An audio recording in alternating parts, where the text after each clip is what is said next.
This is Sridhar Kadari, senior journalist, managing editor, V Media news.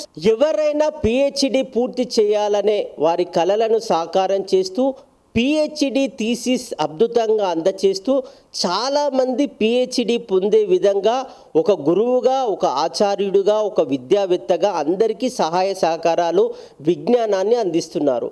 ప్రజల PhD కళలను ఏ విధంగా సాకారం చేస్తున్నారు అనేది ప్రముఖ విద్యావేత్త, పాలమూరు విశ్వవిద్యాలయంలో ప్రొఫెసర్గా పనిచేసిన శ్రీనాథాచారి గారు ఉన్నారు. ఆయన అడిగి మరిన్ని వివరాలు తెలుసుకుందాం.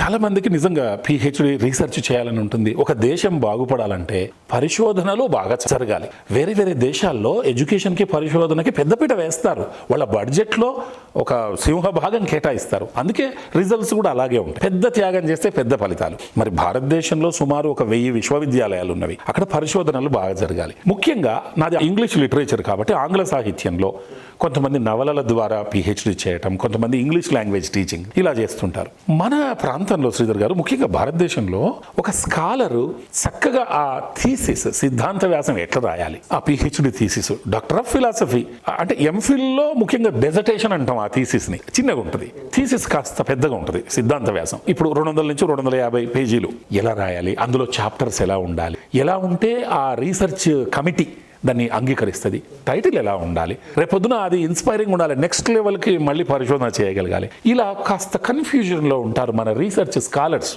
అందుకే వాళ్ళను మాటి మాటికి సెమినార్లు పెడతా ఉంటాయి విశ్వవిద్యాలయం. అలా వాళ్ళకి గైడెన్స్ ఇస్తూ ఒక నవల ఉంది, ఆ నవలను ఎలా చదవాలి, మనం తీసుకున్న టైటిల్కి తగ్గట్టు దాంట్లో అంశాలను ఎలా పరిశోధన చేయాలి, ఎలా వాటిని కోట్ చేయాలి, ఇలాంటి అంశాలను నేను ఇప్పటిదాకా ఒక 3 విద్యార్థులకు చేశాను.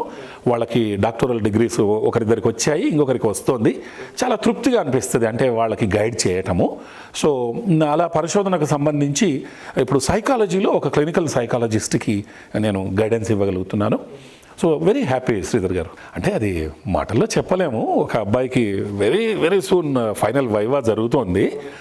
అది డాక్టర్ అని చెప్పేసి వాళ్ళు అనిపించుకోవడం అనేది ఒక లైఫ్ టైం అచీవ్మెంట్. డిఆర్ అని రాసుకోవటం అది 2 రకాలు. ఒకటేమో గౌరవంగా ఇచ్చే ఆనరరీ డాక్టరేట్, ఇదేమో మామూలుగా అకాడమిక్ డాక్టరేట్. సో దీన్ని డాక్టోరల్ డిగ్రీ లేదా డాక్టరేట్ అంటారు. వ్యక్తిని డాక్టర్ అని సంబోధిస్తాం. కాబట్టి వాళ్ళ ఆనందం అసలు వాళ్ళనే అడగాలి. నేను వాళ్ళకి ఆ థీసిస్ కంప్లీషన్లో నేను హెల్ప్ చేశాను. ఇప్పుడు నేను గవర్నమెంట్ రోల్స్లో లేను కాబట్టి నేను ఒక విశ్వవిద్యాలయం గుర్తించిన సూపర్వైజర్ని కాదు. కాకపోతే వాళ్ళు ఆల్రెడీ చేరింటారు, వాళ్ళకి సూపర్వైజర్స్ గైడ్స్ ఉండింటారు. దాన్ని ముందుకు తీసుకెళ్ళడానికి నేను వ్యక్తిగత శిక్షణ, తర్ఫీదు ఎలా రాయాలి దగ్గర కూర్చోబెట్టుకొని టైం టు టైం వాళ్ళకి అలా హెల్ప్ చేస్తున్నాను.